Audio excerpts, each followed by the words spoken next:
En un país en donde todos se opinan encima, hay más panelistas que maestros, hay más tuiteros que escritores y hay más abogados que periodistas.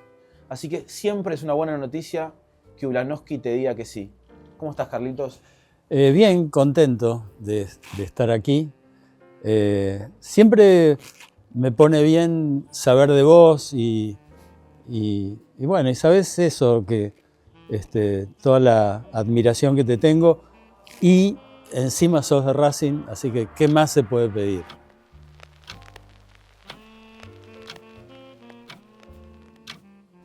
Son jornadas negras para los hinchas de Racing.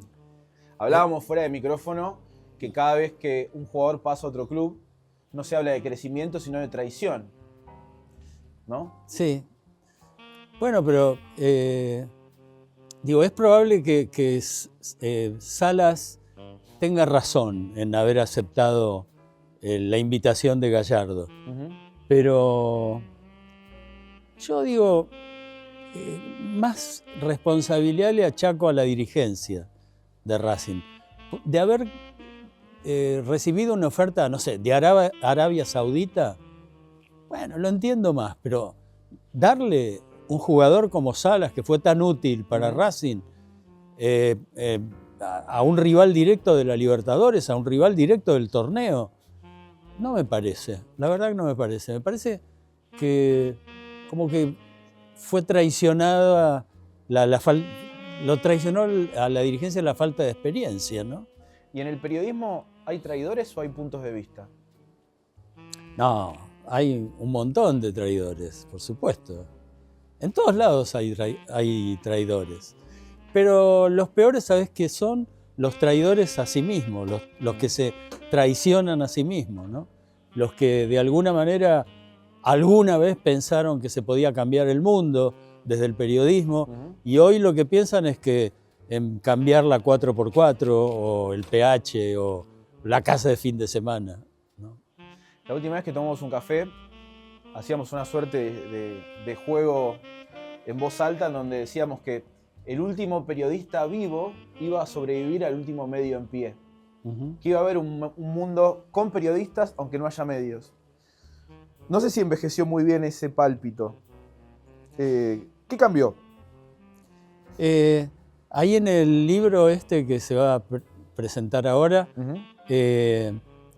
hay una mención de un dicho muy presuntuoso del capo de la CNN, que decía, vamos a estar cubriendo el fin del mundo, ¿no? Esa jornada también yo digo, ojalá que no. No quiero mirar por televisión el fin del mundo. Bueno, mucho menos quiero vivirlo, ¿no? Quiero que el mundo no se acabe. O sea que el acontecimiento va a sobrevivir al periodismo. O a la pregunta. Sí. Y me parece que está bien eso, ¿no? Sí. Es muy, muy extraño porque hace poco leí un artículo de Martín Rodríguez en Panamá que decía que el problema... Chico inteligente. Muy inteligente. Que hablaba de que el problema de la política actual es que entiende que los símbolos pasan antes de los acontecimientos. Que queremos titular algo antes de que suceda. Bueno, mamá, dame el último mate que me voy al Cordobazo, ¿no? Imagínate, se ha inventado esa perversión llamada noticia en desarrollo, ¿no? Con tal de llegar primero, ¿no? O sea, contás algo que todavía no sabes del todo, con tal de... ¿Y tiene sentido la primicia, Carlitos, hoy, en un mundo de usuarios? Parece que sí, que la primicia garpa un poco más, ¿no? Si no, no estarían tan buscados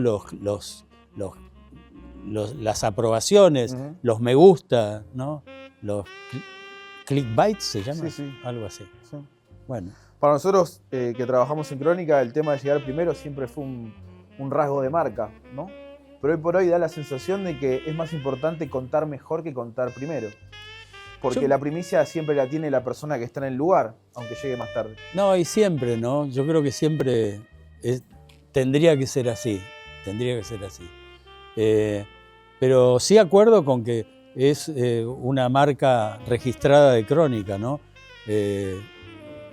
Único medio, ¿no? Inventó esa expresión, único medio. Ujú. El libro tiene una bajada que es otras picardías. El libro se llama el periodismo es lindo porque se conoce gente Maravillosa frase. y otras picardías. Y consagro como el pícaro patrón, o sea, si en el Museo de Pesos y Medidas que está en Sèvres, en Suiza, hubiera un pícaro patrón del periodismo, ese sería José de Ser, ¿no? ¿Por qué? Porque yo creo eso, que el tipo de la nada, absolutamente de la nada, de lo no construido, de lo que estaba en crisis, y no solo eso, sino de lo que él mismo desconocía, Ujú. armaba toda una historia, ¿no? Y una historia que llegó a apasionar a miles o millones de personas, ¿no? O sea, un pícaro es un intuitivo. Un tipo que crea desde el barro, de la Claro, nada. digo, el pícaro en periodismo, dice Sergio Holguín en su prólogo, la picardía en el periodista es algo inherente a sus genes, a su ADN. Sin picardía, un periodista es un empleado administrativo que escribe bien. La picardía no es ni la viveza criolla, ni la ventajita que te hace entrar primero en la fila o conseguir las entradas por abajo de la mesa, y mucho menos la corrupción, mucho menos la operación, mucho menos eso que no podés contar en público. Todo aquello que no podés contar en público, bueno, ya comienza a ser algo sospechoso, ¿no? ¿Qué te pasa con el periodismo hoy? Yo estoy, digamos, casi te diría alejado del periodismo. Desde 1998 que no estoy en una redacción.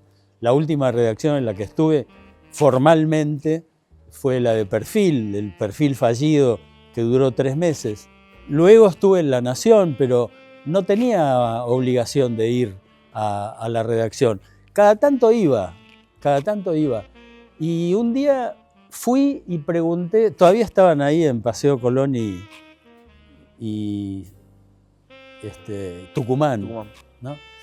Y un día pregunté, che, ¿y esas marcas en el piso que quedaron? Dice, son de escritorios que ya no están más. ¿Y por qué no están más?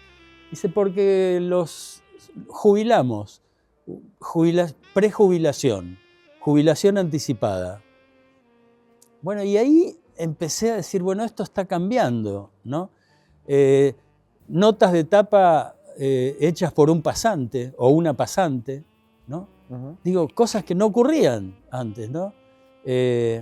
Falta de correctores, ¿no? Hoy quienes corrigen los medios son las máquinas, con los desastrosos resultados, ¿no? Uh-huh. Digo, los diarios suelen tener unos errores impresionantes, ¿no? Bueno, eso.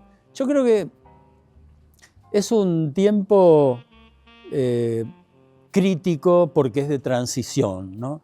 Se está abandonando definitivamente la época digital, analógica, y está entrando de lleno esta época que se va a quedar con todo, sin duda. Yo creo que ya se quedó con todo, ¿no? Lo digital. ¿Y cómo fraternizás esa era analógica que se termina, la era digital que ya es un hecho consumado, con tus hábitos de papel? Bueno, yo soy un papelero congénito, ¿no? Y digo, cualquiera que visite uno de los ambientes de mi casa lo va a comprobar, ¿no? Tengo cajas y cajas y cajas y cajas de papeles. Y, por ejemplo, este libro, yo creo que lleva 20 años de elaboración. Agarro una caja, pongo libro periodismo, picaresca, y empiezo a tirar papeles. Y llega un momento en que el libro se armó solo. ¿Guardar es resistir hoy? Bueno, guardar siempre es resistir. Los viejos decían, el que guarda siempre tiene, ¿no? Digo, yo creo eso, creo que sí. Digo, yo guardo muchas cosas. y también guardo cosas en el corazón. Digo, son cosas simbólicas o cosas materiales, pero sí, soy de guardar. ¿Y qué es atesorar palabras hoy? No olvidarlas, primero que nada no olvidarlas, no tener que depender 250 veces por día de Google, ¿no? Decir, ay, ¿qué pasa? ¿Cómo era? ¿Qué decía? No, bueno, yo creo que la posibilidad de atesorar palabras es seguir vivo, eso es, seguir vivo. Bueno, ¿escribir no es ganarle al olvido un poco? Es desafiante. Bueno, vuelvo a lo que me preguntabas antes, ¿cómo es mi vínculo con el periodismo hoy? Es muy pequeño, es muy pequeño. Tengo una colaboración al mes en Tiempo Argentino, hago una contratapa que cada vez me cuesta más hacerla, la verdad, la verdad.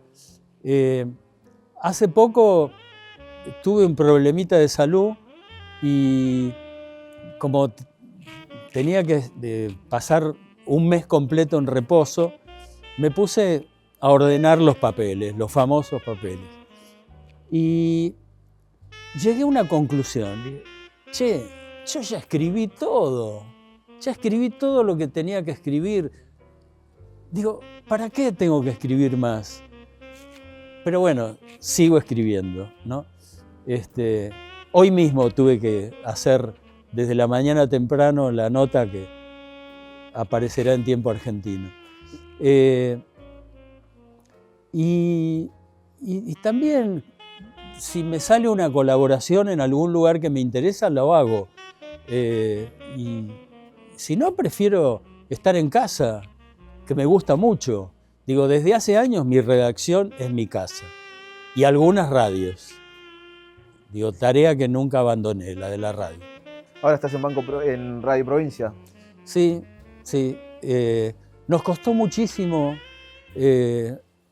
concretar ese proyecto. Fuimos antes a 4 o 5 radios bien distintas. Radios militantes, radios comerciales, y en todas nos pedían anunciantes. ¿Querés creer, Facundo? Que vos comercialices tu propio espacio, o sí, que lleves tus propias pautas de publicidad. No, primero que nada nos decían, no hay plata, no tengo plata. Ah, mira, bueno, y en ese momento yo decía, bueno, ¿cómo extraño a los Romay, a los Goar Mestre, a los Timerman, a los García, que tenían muy claro eso? Si vos le interesabas como profesional, te llamaban, te explicaban qué era lo que había que hacer, te decían, mira, el trabajo es de lunes a viernes, de 4 de la tarde a 10 de la noche, y vas a ganar tanto. ¿Te interesa? Sí. Bueno, empezás el lunes. Bueno, eso desapareció.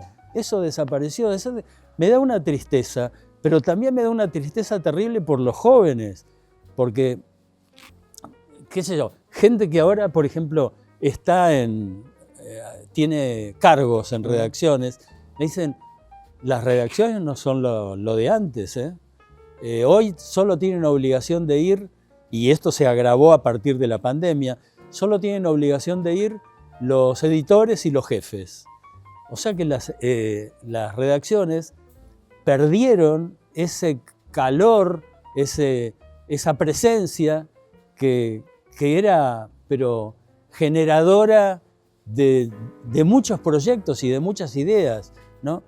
No sé, yo por ejemplo pasé momentos muy felices en la redacción de Clarín. Yo trabajé en Clarín de 1983 a 1990. Y eso, yo trabajaba en la sección Opinión. Al lado de la sección Opinión estaba Deportes. Escucharlos a Juan de Biase, a Alberto Fernández, a Horacio Pagani, era como una clase, una masterclass, ¿no? Por recién hacías alusión a los grandes dioses del periodismo y que eran tipos que hicieron el siglo XX, ¿no? Los Goar Mestre, los García, los Laínio, los Timerman, cierto, los la Neustar. Iña. Digo, ¿por qué hoy nadie le gana a la época? Yo creo, pero se lo proponen, ¿es una propuesta ganarle a la época? Yo creo que es una propuesta entenderla. Yo creo que Más que ganarle. las grandes propuestas hoy tienen que ver básicamente con lo económico, ¿no? Y entonces, en tanto y en cuanto la época no te defraude en ese nivel, está todo bien, ¿no? Digo, y en muchos aspectos es lo mismo. Hace poco escribí para la revista Orsay, ¿no? Una reivindicación del segundo puesto, ¿no? Está bien, yo quiero que Racing salga campeón, por supuesto, pero tampoco me amargo si Racing sale segundo. Tampoco, en serio. No soy Chilaver que dice los que salen segundo, los segundos no ganaron nunca nada. No, soy más bielcista en eso, ¿no?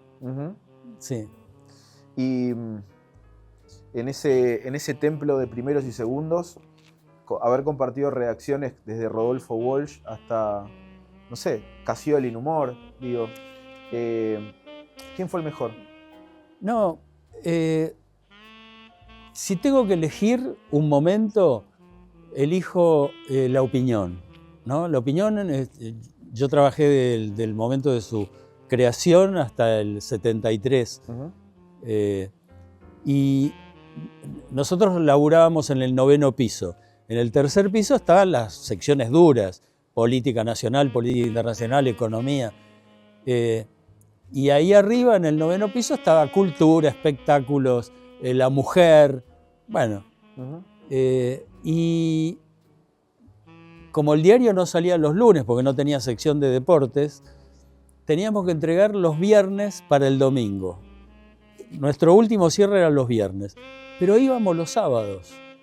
Íbamos y se armaban unas tertulias extraordinarias en donde, por ejemplo, Juan Gelman nos escribía poemas chuscos a máquina. Todos escribíamos a máquina entonces, ¿no? O el Gordo Soriano leyó los primeros capítulos de Triste, Solitario y Final. Y escuchábamos a unos nenes, Jorge Andrés, crítico de música popular, Pompeyo Camps, crítico de música clásica, Agustín Mayeu, crítico de cine, Kive Steiff, crítico de teatro. Bueno, era un placer enorme. Las mujeres, Felisa Pinto, Tununa Mercado, José Luis Castiñeira de Dios, Roberto Jacobi. Bueno, era un plantel fantástico. O sea, el periodismo se cayó cuando le desapareció la noche. ¿La noche en qué sentido? Digo, la noche de la tertulia, del sumario informal, de la sobremesa. Sí, pero eso se terminó hace mucho. La verdad que sí, se terminó hace mucho. Yo, la verdad que no advertí, por lo menos en los 70, ¿no? O en los 80, que la noche fuera un horario privilegiado para los periodistas. Más bien, todos nos íbamos a dormir, ¿no? ¿Estuviste viviendo en México más de 10 años? No, menos. Viví en México 7 años en 2 estadías. Primero me fui en 1974, cuando cerró Satiricón, cuando el gobierno de Isabel clausuró Satiricón, y volvimos en diciembre del 75, o sea que agarré el inicio de la dictadura hasta marzo del 77, que ahí nos volvimos a ir. Y ahí sí estuve 7 años más. Sufriste un exilio político. Te pregunto por el exilio del tiempo. ¿Vos crees que el tiempo también exilia? Y yo creo que sí, digo, yo soy un exiliado de tantas cosas. Acabo de mencionarte esa evocación que tengo de la época de la opinión. ¿Qué cosa es esa sino un exilio, ¿no? Un exilio de los mejores recuerdos, de los mejores afectos. Mira, soy un periodista que no tengo título universitario, ni tampoco título terciario de periodista. Soy uno de esos periodistas que se hizo, como se decía antes, en la calle o en las redacciones. Y la verdad que todo lo que sé, todo lo que me ayudó a crecer, todo lo que me formó como persona, se lo debo al periodismo. Mi viejo quería que yo fuera médico. Intenté 3 veces ingresar a medicina y las materias en el ingreso eran matemática, física, química y biología. Imposible, imposible. Y entonces un día me animé y fui y le dije, papá, no vas a tener un hijo médico, me voy a anotar, ya laburaba un poco en periodismo, me voy a anotar en sociología. ¿En qué? Dijo, bueno, sociología es una cosa muy interesante. Y la verdad, digo, lo que yo descubrí ahí me sirvió para siempre. En el ingreso a sociología tenía como lectura obligatoria 2 libros de Erich Fromm, El miedo a la libertad y El arte de amar. Yo cuando leí ese libro, yo que era como un pibe de Floresta, leí esos libros y dije, mirá hasta dónde te puede llevar la inteligencia. Mirá todas las cosas que toca este tipo, ¿no? Mirá a cuántas mesas pertenece, ¿no? ¿Qué es la libertad?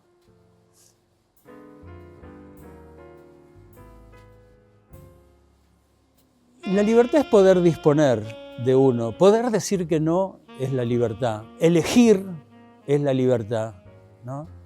Digo, y eso también yo siempre se lo dije cuando era profe, le decía a los alumnos eso, no saben cuánto los valoriza un no a tiempo. No me gusta, no lo veo, no sé, no es para mí, ¿no? Y eso, la posibilidad de elegir, bueno, me quedo con esto no quiero hacerlo, no tengo ganas de hacer eso. Bueno, eso es, yo creo, la libertad. Y tiene un costo, la libertad tiene un costo, siempre, siempre. ¿Qué te costó a vos? Verdaderamente, yo creo que dije todos los no necesarios, pero a veces me equivoqué, de aceptar trabajo solo por una cuestión de dinero, ¿no?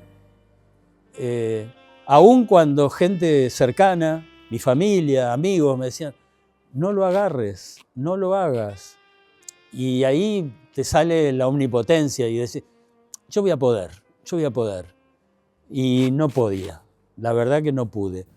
Y bueno, tengo 3 o 4 declives de esa naturaleza, ¿no? Uh-huh. De haber aceptado laburos cuando debía haber dicho que no. A veces te puede el sueño y te puede la pasión. No, porque ¿sabés qué pasaba antes? Yo no sé si sigue pasando ahora, la verdad. De repente, yo trabajaba en Clarín. De repente un día veo la revista El Periodista. Digo, qué bárbaro, qué buen proyecto, yo quiero estar ahí. Y entonces pedí 3 meses de licencia sin goce de sueldo y me fui a trabajar al Periodista. Me dieron un puesto de secretario de redacción y estuve 3 meses ahí y dije, no, me equivoqué, no es esto, no era esto lo que yo pensé que iba a ser. Y me volví a Clarín, donde era un privilegiado por muchas razones, ¿no? Y bueno, esas cosas. El periodista es un tipo que muy carente, ¿no? Muy carente. Y entonces esa carencia te lleva a pensar que te lleva a dejarte tentar fácilmente, ¿no? Uy, ¿cómo no voy a estar en este lugar? ¿Cómo no voy a hacer tal cosa? ¿Cómo no voy a aparecer aquí o allá? Bueno, y entonces haber conseguido la moderación, ¿no? Haber conseguido esa austeridad de gestos y de logros, ¿no? Bueno, eso me parece que también es la libertad. Es un oficio de pasiones en movimiento, el periodismo. Es un oficio, es un oficio. Yo lo digo bastante en el libro, no es ni profesión, ni vocación, ni apostolado, ¿no? Como algún lugar común lo indica, pero sí es un oficio. Es como el tipo que sabe poner esta alfombra. Y el periodismo también es un oficio, porque te permite o te obliga a veces a hablar de cosas de las que no sabes todo, ¿no? A mí me pasó montones de veces de estar en la redacción, de recibir un cable o 3 fotos de la que solo había, no sé, 6 líneas de información, y con eso tener que hacer 50 líneas o 80 líneas, ¿no? Me pasó montones de veces. Y eso no quería decir inventar. Durante 2 horas te ponías a pensar, mirabas las fotos, hasta que algo te imaginabas. Bueno, eso es oficio puro. ¿Y como hombre de radio, crees que esta época tiene un problema con los silencios? Siempre, ¿no? Siempre. Y eso empezó a enseñárnoslo Guerrero Martínez, que utilizaba los silencios de una manera magistral, ¿no? Y no sé, y algunos otros, el Jesús Quintero también, ¿no? Que vino acá y revolucionó todo. ¿Por qué? Bueno, porque se permitían los silencios. Y hoy es un pelotazo en contra, un silencio en radio. Uno lo vive como un error enorme, como una especie de contradicción. Uy, ¿qué pasa? Me quedé callado, ¿no? ¿Qué crees que es este gobierno para el oficio, para la vocación? No, es algo muy desgraciado, porque imagínate que haya un presidente que diariamente te insulta, ¿no? Vos no tenés la misma posibilidad de respuesta. Estás en una cancha y alguien te insulta, vos sabés cómo reaccionar. Pero ¿cómo reaccionás frente a un presidente que que manifiesta no tener límites, ¿no? Y por otro lado, es muy inquietante que el propio presidente le diga a su sociedad que todavía no odia lo suficiente a los periodistas, que tiene que odiarlos más. Bueno, eso desde ya que limita mucho el ejercicio de la actividad, mucho, y genera inquietud y, ¿por qué no, miedo? ¿No? También. ¿Existe el riesgo de volvernos corporativos ante un ataque directamente al oficio y que la batalla final entre el poder y una redacción se dé, por ejemplo, en Clarín? Durante todo el siglo XXI, el parte del poder político entendió la figura de Mañeto como ese adversario que generaba una distorsión de sentido y mostraba una Argentina que no era tal, ¿no?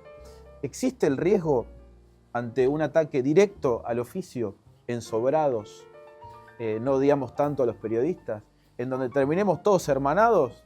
¿Qué sé yo? Carlos Ulanowski, Bonelli. Pero porque con Bonelli porque es hincha de Racing. Claro.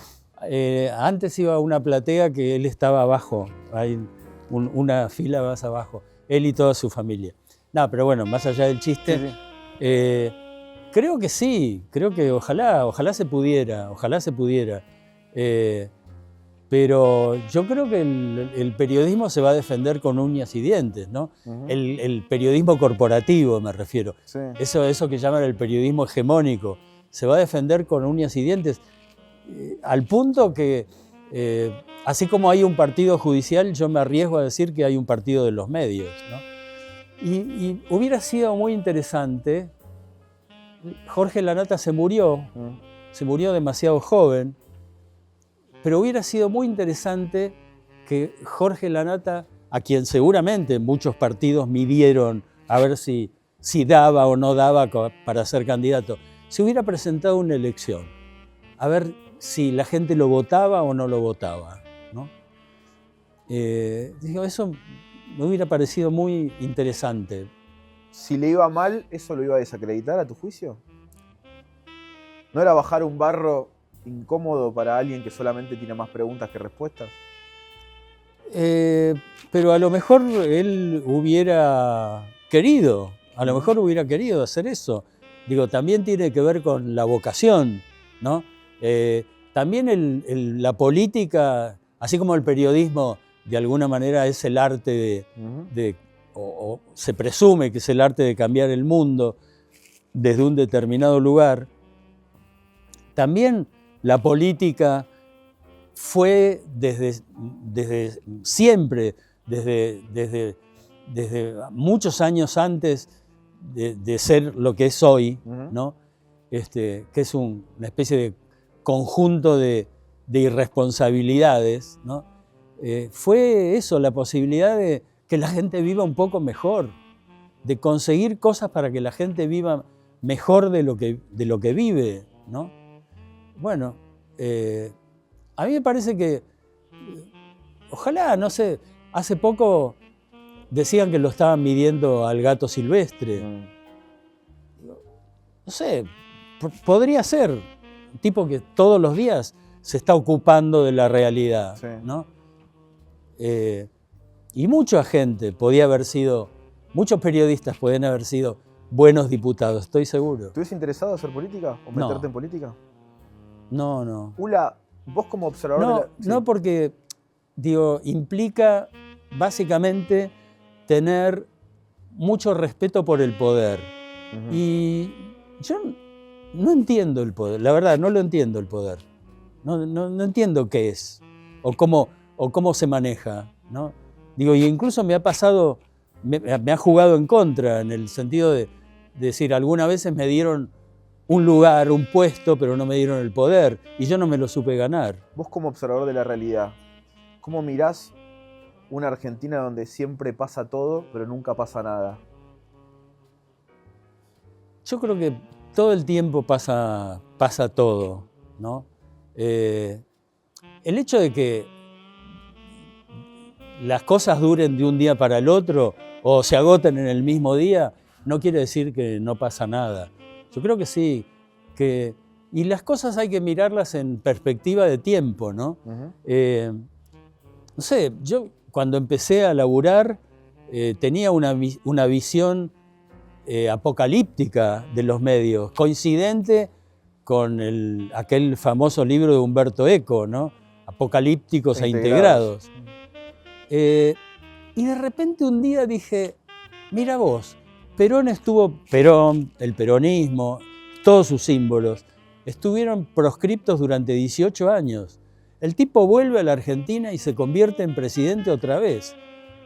De haber sido tan poderosos los medios que trataron de todas las maneras de borrar de la faz de la tierra el peronismo, Perón no hubiera vuelto a ser presidente. Y entonces ahí dije, bueno, hay que relativizar más este presunto poder de los medios, ¿no? Y creo ahora hay que estudiar cada tema, ¿no? Cada tema. ¿Qué te pasa con la condena de Cristina?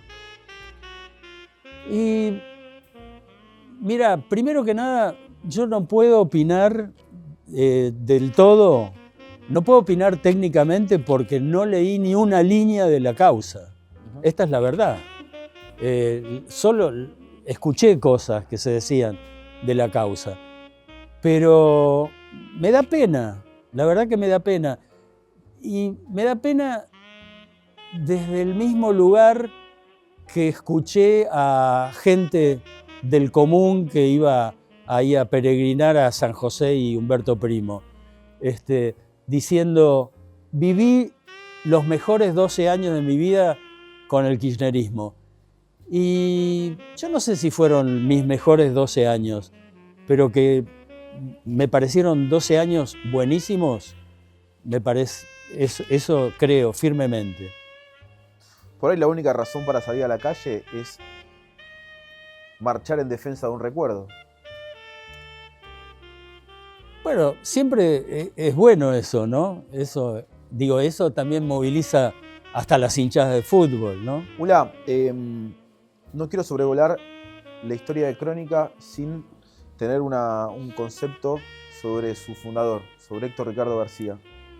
Vos escribiste muchos libros, sí, más de 20 manuales de periodismo. Sí. ¿Qué lugar tiene en la historia?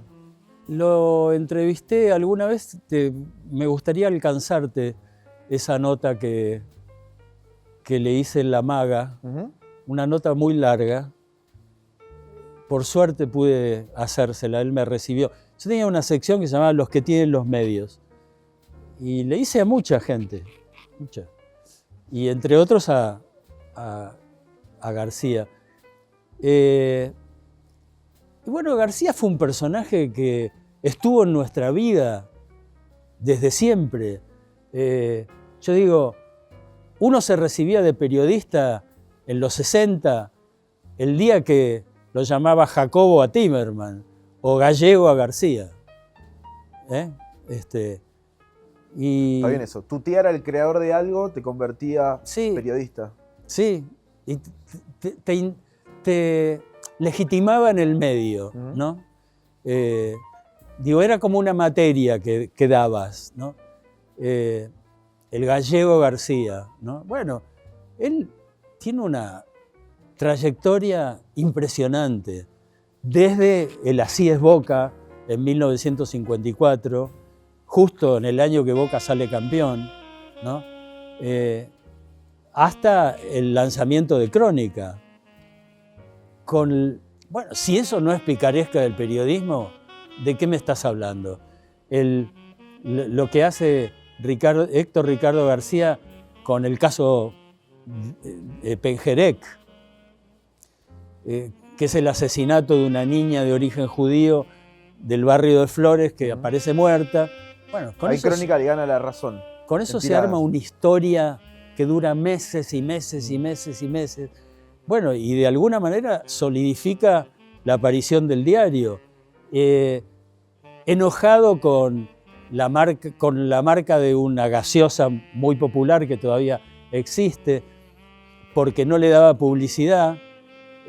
La gaseosa se estaba lanzando en la Argentina y se estaba lanzando con un concurso de preguntas y respuestas, y entonces de manera casi clandestina, todos los días Crónica publicaba, deslizaba un dato como para que la gente supiera una respuesta más, ¿no?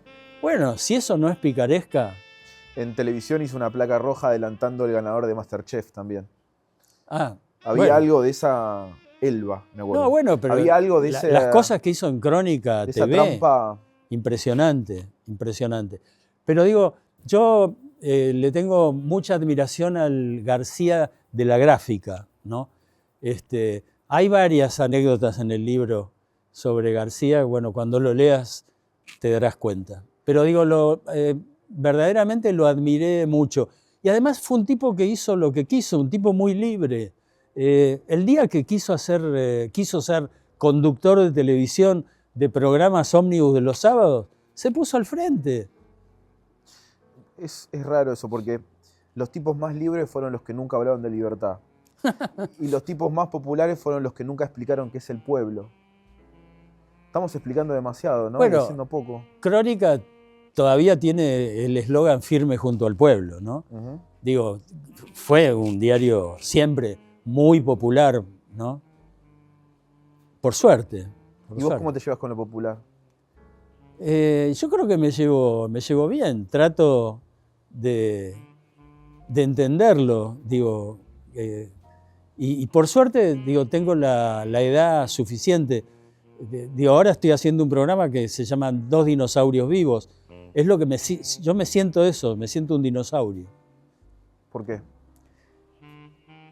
Por lo que te dije antes, porque ya escribí todo lo que tenía que escribir, porque ya hice todo lo que podía hacer. Pero, o sea, sin embargo, la idea del retiro jamás se te pasó por la cabeza. Sí, ¿por qué no? ¿Hasta cuándo uno tiene que estar en actividad?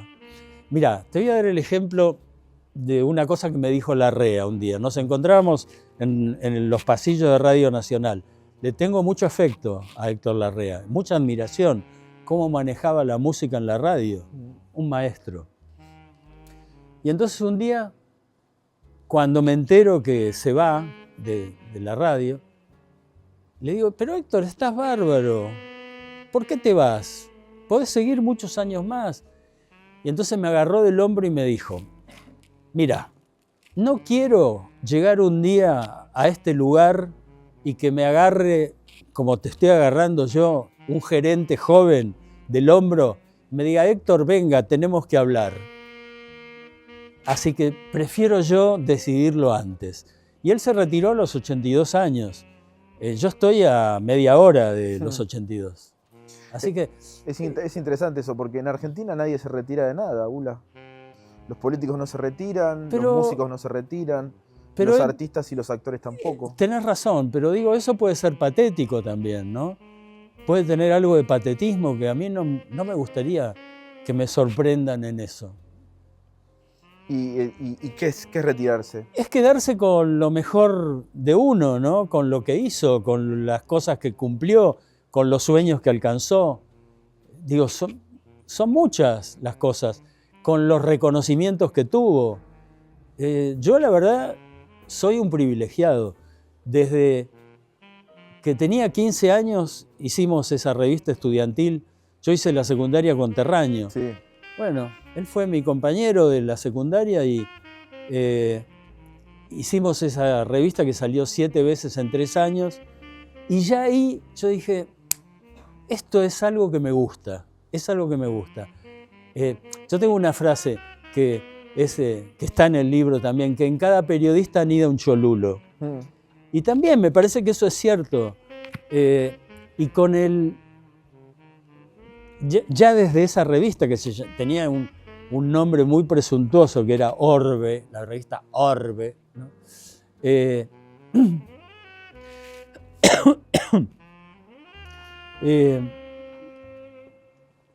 Yo me di cuenta que con la excusa de la revista yo podía llegar a quien quisiera. Entonces, perdón, ¿eh? Sí, sí, por favor.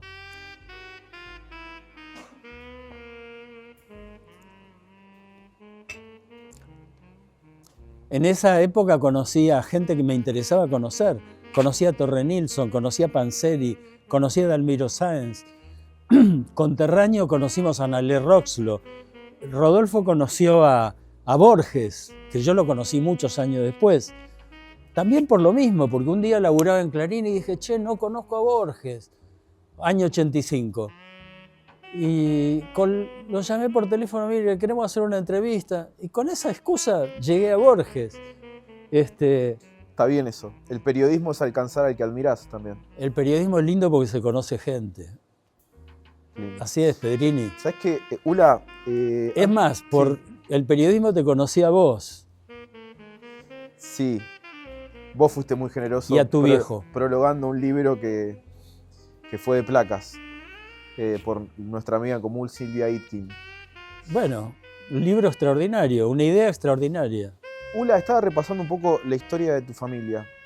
Una de tus hijas es fotógrafa y escritora, la otra es diseñadora gráfica, la mamá de ambas era colega, era periodista.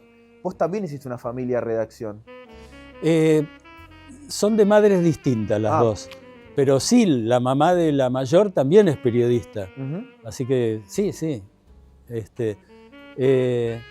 Pero bueno, eso me parece que fue de alguna manera una casualidad, ¿no? Digo, podía haber tenido una hija, no sé, médica, científica, ingeniera, qué sé yo, no sé. Pero bueno, tuve esas dos hijas maravillosas, que una es diseñadora gráfica hace muchos años y de eso vive, y la otra es fotógrafa, es escritora y trabaja en un museo. Eso. ¿Y cuáles son las palabras que sostienen a tu familia? ¿Cómo? ¿Cuáles son las palabras que sostienen a tu familia? El afecto, la confianza, el estar, ¿no? El estar. Tengo 2 nietos y el chico de 19 que estudia cine, ahora producción de cine, en la ENERC, fue mi productor durante 2 años.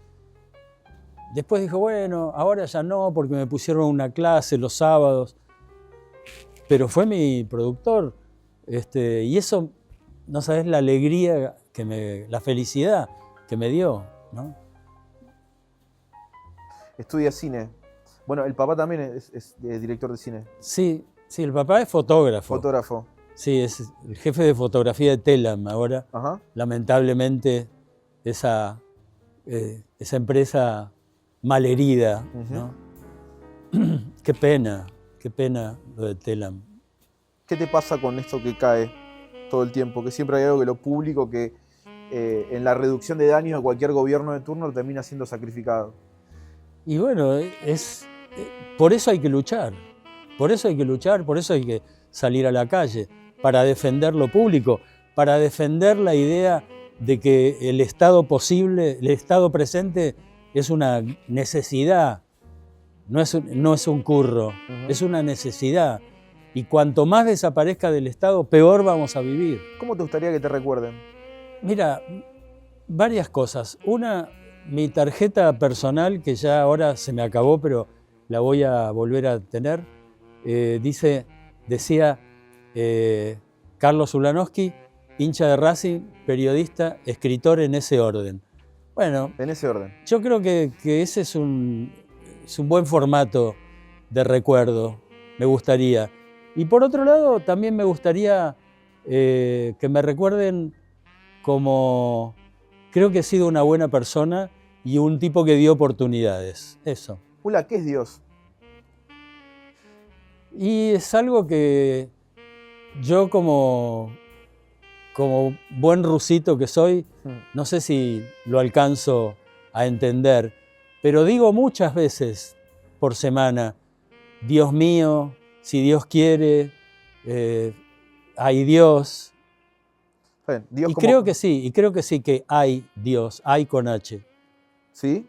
Sí, hay un Dios. Hay un Dios para todos, ¿no? Gracias, Ula. No, gracias a vos. Fuiste muy generoso. Pocas personas tienen el beneficio del unánime en este oficio. No hay nadie que hable mal de vos. Eso me parece que es un buen legado.